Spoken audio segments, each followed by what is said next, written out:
വാർത്തകൾ വിശദമായി.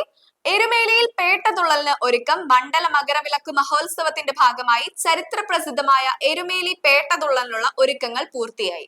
ചടങ്ങുകൾക്കായി അമ്പലപ്പുഴ ശ്രീകൃഷ്ണസ്വാമി ക്ഷേത്രത്തിൽ നിന്നുമുള്ള തിരുവാഭരണ പേടകവും വഹിച്ചുകൊണ്ടുള്ള സംഘം ഇന്ന് യാത്ര തിരിച്ചു.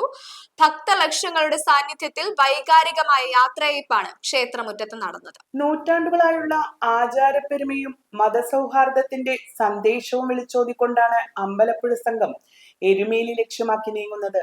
ഇന്ന് പുലർച്ചെ അമ്പലപ്പുഴ ശ്രീകൃഷ്ണസ്വാമി ക്ഷേത്രത്തിൽ നടന്ന വിശേഷാൽ പൂജകൾക്കും ദീപാരാധനയ്ക്കും ശേഷമാണ് സംഘത്തിന്റെ യാത്ര ആരംഭിച്ചത്. ആകാശത്തെ കൃഷ്ണപ്പരുന്ത് വട്ടമിട്ടു പറന്നതോടെ ഭക്തരുടെ ശരണം വിളികൾ ക്ഷേത്രമുറ്റത്ത് അലയടിച്ചു. ഇത് ശുഭലക്ഷണമായാണ് ഭക്തർ കാണുന്നത്. അമ്പലപ്പുഴ പേട്ട സംഘം നേതാവ് കളത്തിൽ ചന്ദ്രശേഖരൻ നായരുടെ നേതൃത്വത്തിലുള്ള സംഘമാണ് ഇന്ന് പുറപ്പെട്ടത്. പാരമ്പര്യമായി കിട്ടിയ അവകാശങ്ങളും ആചാരങ്ങളും തെറ്റിക്കാതെ പഴയകാല പ്രതാപത്തോടെ തന്നെ ഇത്തവണയും പേട്ടതുള്ളൽ ഭംഗിയായി നടക്കുമെന്ന് അദ്ദേഹം മാധ്യമങ്ങളോട് പ്രതികരിച്ചു. യാത്ര പുറപ്പെടുകയാണ്.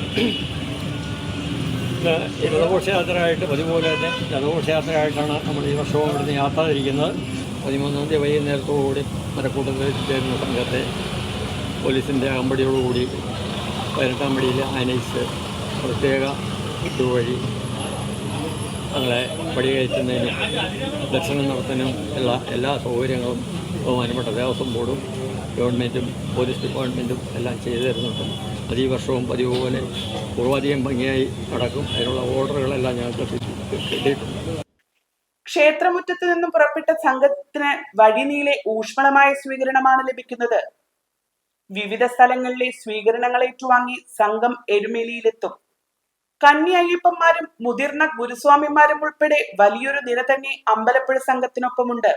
എരുമേലിയിലെത്തുന്ന സംഘം വാവർപ്പള്ളിയെ വലം വെച്ച് വലിയ അമ്പലത്തിൽ എത്തുന്നതോടെയാണ് പ്രസിദ്ധമായ പേട്ടതുള്ളൽ ചടങ്ങുകൾക്ക് തുടക്കമാവുക. പൂർത്തിയാക്കാൻ കഴിയുമെന്ന ആത്മവിശ്വാസത്തിലാണ് ദേവസ്വം അധികൃതരും ഭക്തജനങ്ങളും. News desk global.